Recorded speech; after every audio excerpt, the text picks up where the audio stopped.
नमस्कार बंधुरा मन किचेने सबाइके स्वागत। आज आमी आपनादेर काछे शेयर करछि चारा पोना माछेर झाल। चलुन এই রেসিপিটি দেখে নেওয়া যাক। এখানে আমি সরষে নিয়েছি, সাদা সরষে 1 চামচ, আর নিয়েছি কালো সরষে 1 চামচ, পোস্ত নিয়েছি 1 চামচ। আমি এগুলো এবার সব একসাথে পেস্ট করে নেব। এখানে একটা গোটা টমেটো, একটু আদা আর একটা কাঁচা লঙ্কা নিয়েছি, এটাও আমি পেস্ট করে নেব। আর দিচ্ছি তার সাথে 2 চামচের মতো টক দই। টক দইটা দিলে ভালো টেস্ট হবে, খেতেও খুব ভালো হয়। এখানে চারা মাছ নিয়েছি আমি, এখানে দিচ্ছি হলুদ আর দিচ্ছি নুন, ভালো করে মাখিয়ে রেখে দেবো কিছুক্ষণ। এটা ভালো করে মাখিয়ে নিচ্ছি মাছগুলোতে। মাছগুলোর মাঝে আমি একটু চিড়ে দিয়েছি যাতে মশলাটা ঢুকে। এখানে তেল গরম করতে দিয়েছিলাম, এবার মাছগুলো আমি ভেজে নেব।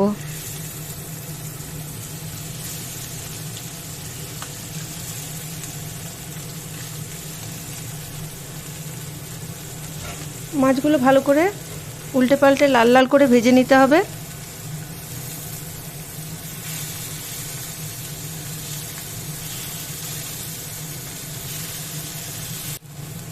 মাছগুলো ভাজা হয়ে গেছে, আমি এবার তুলে নিচ্ছি।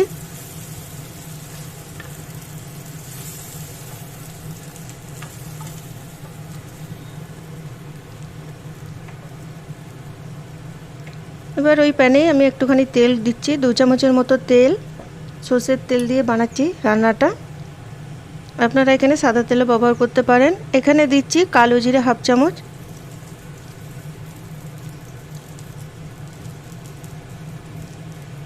এবার দিচ্ছি একটা গোটা পেঁয়াজ। মিডিয়াম সাইজের একটা পেঁয়াজ নিয়েছিলাম কুচি করে, সেটা ভেজে নিচ্ছি।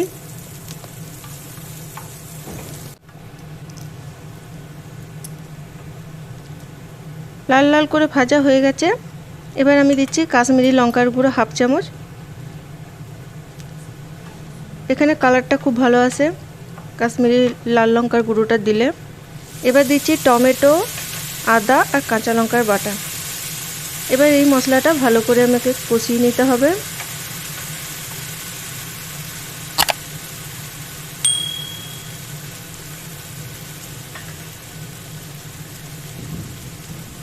বাটিটা ধুয়ে জলটা একটু দিয়ে দিলাম।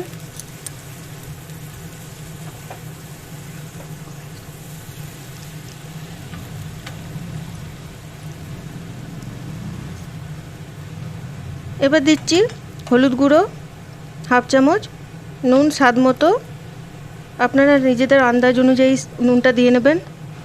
আর একটু ভালো করে কষিয়ে নিচ্ছি।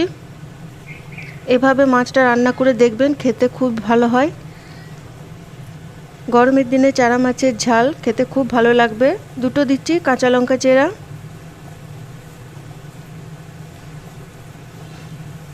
বন্ধুরা, আমার ভিডিও ভালো লেগে থাকলে অবশ্যই লাইক আর কমেন্ট করে জানাবেন কেমন লাগছে আমাদের রেসিপিটা। আর যদি নতুন বন্ধু হয়ে থাকেন তো আমার চ্যানেলটিকে সাবস্ক্রাইব করবেন, পাশে থাকা বেল বাটনটা প্রেস করে দেবেন যাতে আমার সব রান্নাগুলো আপনাদের কাছে আগে পৌঁছে যায়। এবার দিচ্ছি পোস্ত আর সরষের বাটা।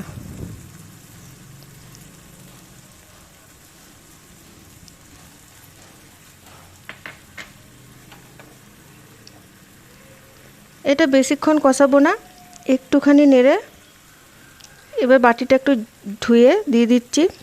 সর্ষে আর পোস্ত বাটা লেগেছিল, ধুয়ে জলটা দিয়ে দিলাম।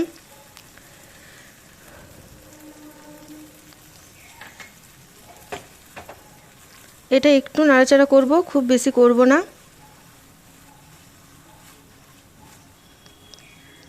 সামান্য একটু করলেই হবে। হয়ে গেছে, এবার পরিমাণ মতো জল দিয়ে দিচ্ছি। আপনারা গ্রেভিটা যেরকমভাবে রাখবেন সেরকমভাবে জল দেবেন।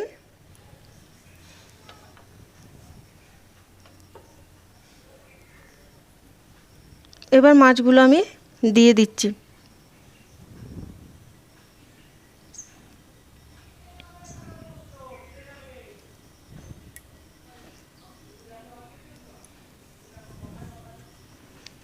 এবার ঢাকা দিয়ে কিছুক্ষণ হতে দেবো। এবার মাছগুলো ঢাকা খুলে একটুখানি উল্টে দিচ্ছি।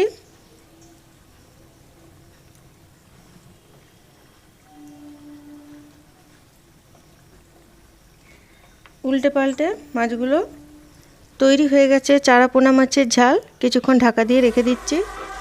আমার এই ভিডিওটি ভালো লাগলে অবশ্যই লাইক, কমেন্ট, শেয়ার করবেন আর নতুন বন্ধুরা সাবস্ক্রাইব করবেন। নমস্কার।